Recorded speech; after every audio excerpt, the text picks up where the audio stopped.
Hey everybody, it's May from Black Mountain Faith, and today we're going to go over my notes for day 10's Bible reading and the one story that leads to Jesus. So just stay tuned.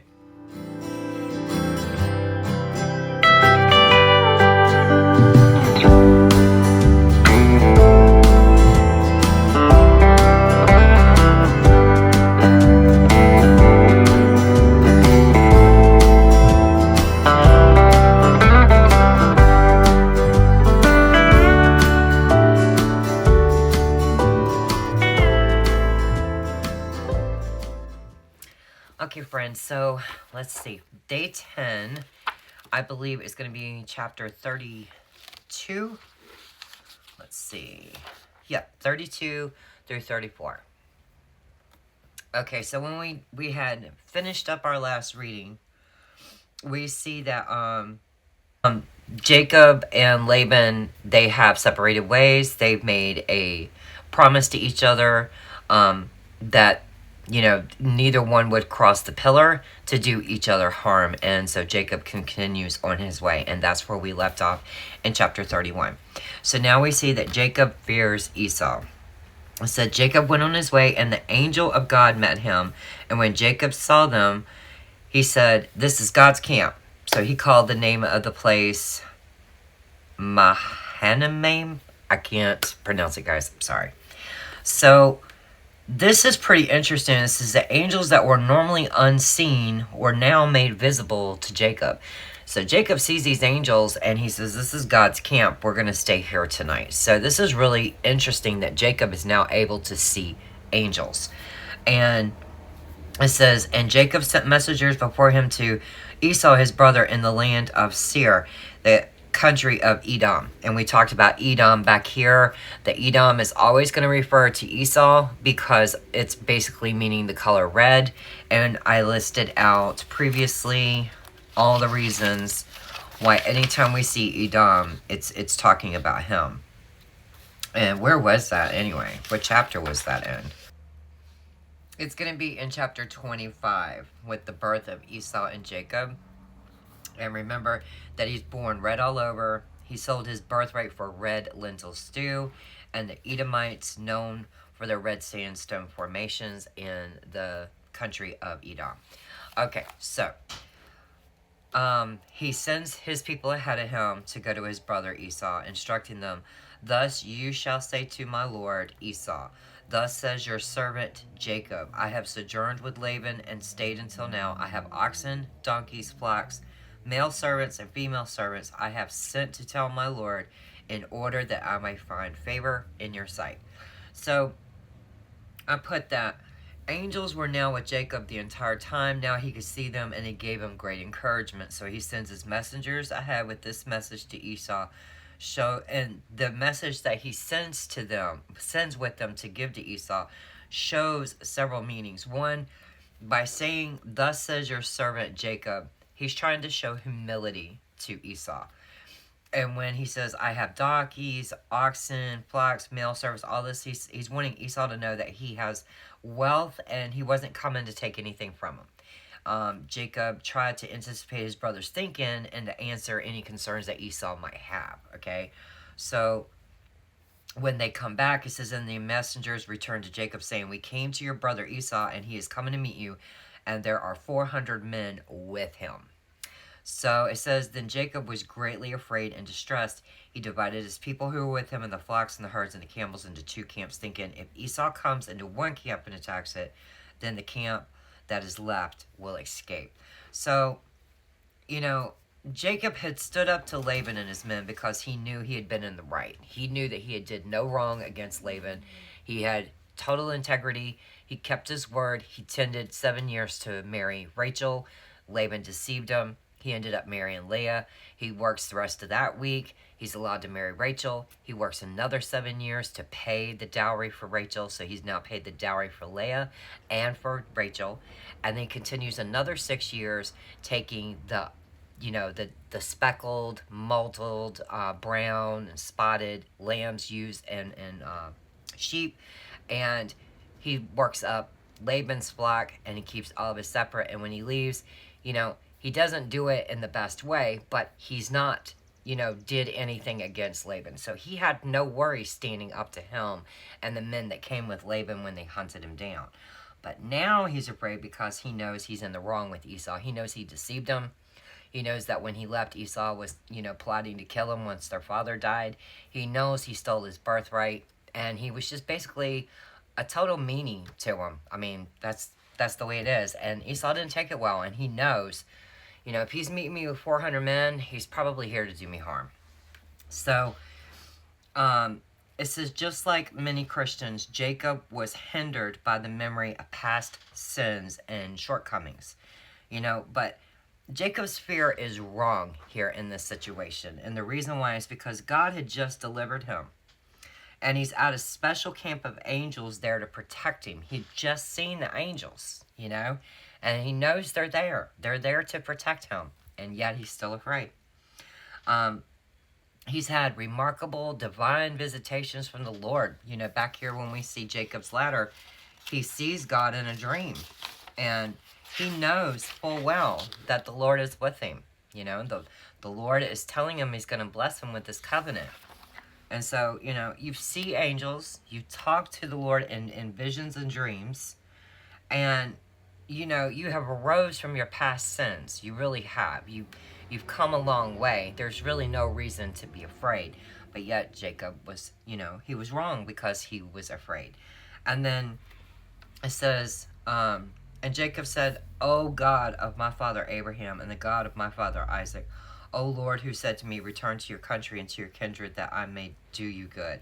I am not worthy of the least of all the deeds and steadfast love and all the faithfulness that you have shown to your servant. For with only my staff I crossed this Jordan, and now I have become two camps. Please deliver me from the hand of my brother and from the hand of Esau, for I fear him, that he may come and attack me, the mothers with the children. But you said, I will surely do you good, and make your offspring as the sand of the sea, which cannot be numbered for multitude. So he quickly does good, okay?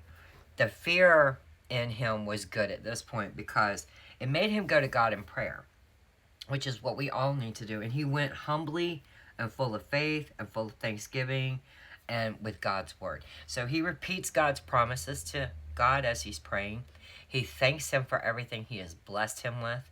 He lets him know, I had nothing. When I crossed this Jordan, I only had the staff in my hand, and now I return. I have all of this, and it's all because of you. And he wants God to protect him. So he decides that he's going to send Esau this great big gift, okay? And I like what he does here. I kind of like his thinking, but he doesn't need to do this, all right? It says, he stayed there that night, and from what he had with him, he took a present for his brother Esau. 200 female goats and 20 male goats. 200 ewes and 20 rams. 30 milking camels and their calves. 40 cows and 10 bulls. 20 female donkeys and 10 male donkeys. And he handed them over to his servants. Every drove by itself, and said to his servants, pass on ahead of me and put space between drove and drove. So he divides all these animals, all this livestock up into separate, little droves.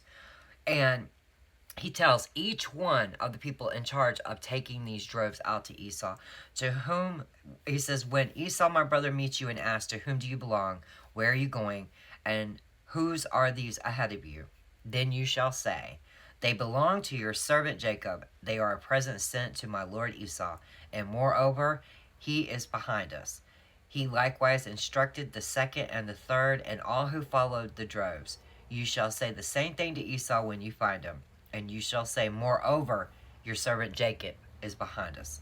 So this is an impressive gift. This is a lot of money just in the price of the livestock alone. We're talking hundreds of animals here, we're like several hundred. So it's an impressive gift from Jacob to Esau, but Jacob really is surrendering all he has to Esau, and he's not surrendering all of himself to God. Is basically in the protection that he has over Jacob. So that's what we see here. Jacob's willing to give it all to Esau if he'll just leave him alone. When if he just surrenders everything he is himself to the Lord God, God's got his protection. He has no needs to worry. He has no need to give all these uh, animals to Esau to hope for the best.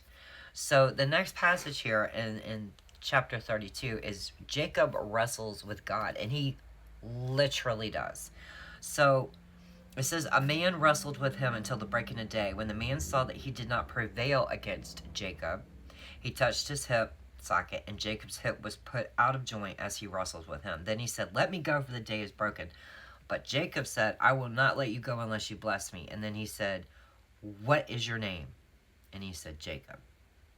So I didn't catch as much here when I was reading it as I did when I did a commentary, and it sent chills through me. And I was like, okay, I now truly understand the importance of God wrestling with Jacob all night. It says Jacob was wrestling with God. God wanted all of Jacob's proud self-reliance and fleshly scheming, and God came to take it by force if necessary. They wrestled all night, and God could have won it any time. And Jacob knew he was defeated because he clung to God, desperately seeking God's blessing. He could not fight anymore, but he could hang on. Now that's not a bad place to be. Not a bad place to be, hanging literally as tight as you can to the Lord your God, begging him to bless you. It's not a bad place. The Lord blessed him and delivered Jacob from his own self-will and self-reliance. He was forced to admit his name to God. And we know that his name, even Esau was telling his father Isaac, well, he's a trickster. He's a usurper. You know, and God's like, what is your name? So you have to admit basically who you are. He's a usurper. He's a trickster. He's a schemer. And he has to admit it to God. And then God changed his name to Israel. And that means he who struggles with God. And I was like, wow. Just wow. So you not only fought with the Lord physically, and he limps for the rest of his life because God touched his hip socket. And he will permanently, every step he takes, remember that he had to give up his own self-reliance and his own, what did I say? Self-will in order for the Lord to bless him. So that was pretty like, wow, I really loved reading that commentary on Jacob wrestles with God. Okay, so we come down here to Jacob meets Esau. So basically what happens is, the next day, he sets in order ahead of him, like Leah and her children, her maidservant and her children, Rachel's servant and her children, and then Rachel and him and the rest. And it's more like he's bowing down and he's demonstrating to his brother, you know, that he's submitting. And Esau runs up to, you know, hug him and kiss him and just, you know, Jacob's not expecting that. I bet you when he saw Esau running up to him, he was scared as a Dickens jaw. But that's not what happened. He didn't go up there to hurt him. He was so happy to see him. And it says, God's been working in Esau's heart. As we remember, right when Jacob's leaving, he hears Isaac and Rebekah telling him, you need to go to Haran and marry a woman and not one of these women that, you know, Esau had been married to, because they were making Rebekah and Isaac's life, you know, just totally miserable. So that's when Esau marries an Ishmaelite, okay, because he realizes that his two wives are not bringing peace and joy to his mom and dad, and he goes and gets him another woman that they are happy with. So we have no idea if she's working in his life, or, you know, we know God's working in his life, just things are seeming to get better for Esau that we have no idea about because we're just now finding out. And it says, God's been working in Esau's heart. He only wanted to bless Esau. And Jacob introduces, the only thing that Esau wants to do is bless Jacob. And Jacob introduces his family and begs Esau to accept his gifts. And Esau says, no, I have enough. I'm good. In their culture, you would not accept something from somebody that has done you wrong. You just wouldn't do that. And if you did accept a gift, then it means that you forgave them. You accepted their apology. And by accepting Jacob's gift, Jacob's way of saying he was sorry, Esau is accepting the apology. And Esau had no sense of superiority over Jacob, nor did he have a strong sense that Jacob even owed him anything. So we know that God has truly been working in Esau's heart. So Jacob was glad to be reconciled, but he didn't really want to be too close to him. So he said, because Esau's like, follow me, come back with me, and we'll go this way, and I'll protect you. And he goes, nah, I'm going to go. And what he does is he says he'll go south, and then he follows him for a while, and then he turns north. Now we know from Genesis 31:31, if we go over here and let's find the exact verse, because I didn't catch this the first time I read it. I finally found it. It was in 31:13. He says, I am the God of Bethel, where you anointed a pillar and made a vow to me. Now arise, go from this land, and return to the land of your kindred. So we know that he's basically supposed to go back to Bethel, and that's not where he goes. He actually, he says, but Jacob's journeys to Succoth and built himself a house and made booths for his livestock. There he named the place, therefore the name of the place is called Succoth. And Jacob came safely to the city of Shechem, which is in the land of Canaan, on his way from Paddan Aram, and he camped before the city. And from the sons of Hamor, Shechem's father, he bought for 100 pieces of money the piece of land on which he had pitched his tent. There he erected an altar and called it El Elohe Israel. So basically, he's not going back to Bethel like God had told him to. And the notes from the commentary said that Jacob was glad to be reconciled, but not too close to Esau. He would go to the south. Instead, he followed and then turned north. He fell short of full obedience because God had directed him to Bethel. Jacob and his family will suffer in this wasted, disobedient period of time. And that's exactly what we're going to see in the next chapter with the defiling of Dinah, his only daughter. So it says, now Dinah, the daughter of Leah, went out to see the women of the land. And when Shechem, the son of Hamor, the Hivite, the prince of the land, saw her, he seized her and lay with her and humiliated her. Now, Middle Eastern culture is huge on honor of family, and something like this can definitely have violent repercussions in the long run. It was also a custom of those times that men would assault women who were not accompanied or, supervised, I guess you could say. They weren't to be left alone. And so it says, unattached women that were found to be unsupervised could be sexually assaulted. Neither the father nor the son feel the need to apologize for or to excuse what is done to Dinah. So it's really outrageous, the behavior of these people back then, but that was like the way it was. And it says, now Jacob heard that he had defiled his daughter Dinah, but his sons were with the livestock in the fields, so Jacob held his peace until they came. And Hamor, the father of Shechem, went out to Jacob to speak with him. The sons of Jacob had come in from the field, and as soon as they heard of it, the men were indignant and very angry because they had done an outrageous thing in Israel by lying with Jacob's daughter, for such a thing must not be done. So basically, Hamor and Shechem are saying, Hamor tells Jacob, my son is truly in love, which it's lust. He's in love with Dinah. He wants to marry. Let's let your daughters marry our sons and our sons marry your daughters. And what will it take? So basically, they have this attitude that they acted as if money and marriage can make the disgrace go away. Okay? And Jacob, it doesn't say that Jacob is the one that answered them. Okay? It says, the sons of Jacob answered Shechem and the father of Hamor deceitfully. Okay, because Jacob's holding his peace until they came, gave his sons the impression that they needed to do something terrible in response to Jacob's refusal to do what is right in regard to his family. His sons are absolutely outraged that Jacob has not, done something to them for what he has done, what they have done to his sister, their sister.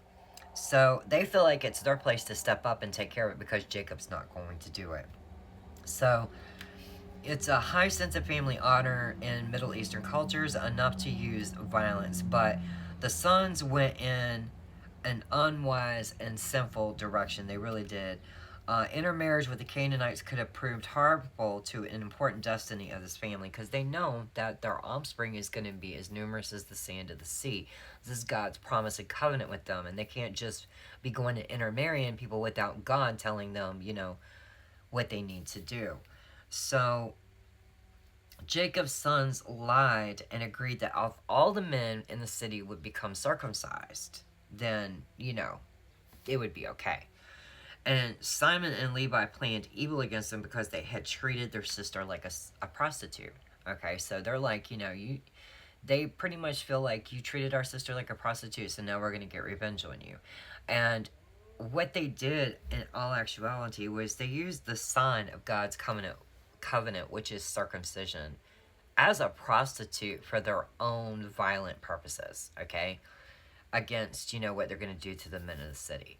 They really did. They prostituted God's covenant. They used, religious undertones and pretty language to be like, oh, well, we can't agree unless you're circumcised and this, that, and the other. And then maybe we can let our daughters marry your sons and your sons our daughters. When in all actuality, it was a deceitful plan. What they wanted was, if you are a grown man and you are circumcised, you're going to be down for a few days. You're going to be sore. You can't move. And they knew this. They absolutely knew this. So it says on the third day when they were all sore, two of the sons of Jacob, Simon and Levi, Dinah's brothers, took their swords and came against the city while it felt secure and killed all the males. They killed Hamor and his son Shechem with the sword and took Dinah out of Shechem's house and went away. The sons of Jacob came upon the slain and plundered the city because they had defiled their sister. They took their flocks and their herds, their donkeys, and whatever was in the city and in the field. All their wealth, all their little ones, and their wives, all that was in the houses, they captured and plundered. So basically, they massacred this entire community of men. They rescue Dinah and they completely plunder the city. The punishment was way too extreme for what had been done to Dinah. Yes, Dinah had been abused and treated badly. However, the sons committed mass murder, theft, enslaved women and children, and they brought the guilt of murder into their family. And this is the family that is supposed to be the holiness of God. You got what I'm saying? So the sons went way too far over this whole situation here. And we know that when Leah gave Jacob children, we know that it is from her the 12 tribes of Israel will come. And one of them is definitely Simon and Levi's tribe. And because of this, the tribe of Simon is dissolved as a tribe, and it's absorbed into the Judah tribe. And the tribe of Levi is scattered as a blessing later throughout the whole nation. So they will not stay as independent tribes very long, basically because of this extreme sinful reaction to the defilement of Dinah. This is a little bit delicate information tonight, but yeah, I had never caught that the first time I had read through Genesis. I was like, wow, this is really horrible what they did to her. It's a very messed up story and situation, but it just shows, if Jacob had possibly gone to exactly where the Lord had told him to, this may never have happened with his daughter. So in the end, it was Jacob, how did I write it? Jacob falls short of full obedience with God. And it's just, it's human nature. We all fall short, but there are ramifications and reckonings because of our behavior and our choices to ignore God's word. And so, unfortunately, this is what happened with Jacob's family. And we are going to see more about Jacob and his family in the next few chapters. But I will give you a little bit of foreshadowing here. Like I had said last night, we all know the story of Joseph and his multicolored coat and how he sold into slavery and things. And I don't know, I guess when I was a kid in Sunday school and hearing the story, I always thought they were like young teenagers and things. But we have to remember that the two brothers, Simon and Levi, that just did this to this entire city is also one of the brothers that is going to do that to Joseph. So it kind of puts it more into perspective now as I'm older and rereading through the material, that these aren't just harmless teenage boys upset and obsessed with, spite and just envy. These are some grown men who are willing to kill to perform mass murder that get upset with their younger brother. So just keep that in the back of your mind as we start the story of Joseph, because I had never known that when I was a kid. I didn't know, all of the rest of this, because they definitely didn't go into defilement of, Dinah in my Sunday school class. So it's kind of like, if you don't know the whole backstory, it's kind of hard to grasp this situation when you're reading it. And that's why I am absolutely enjoying going back through and reading the Bible cover to cover, because I never have. And now the things that I have learned, heard, was told, preached to about, is now starting to all come together and make sense. So this was day 10. And tomorrow, I believe it is all the way through chapter 37, if I'm not mistaken. So until I see you for day 11's reading, y'all have a nice day. Bye.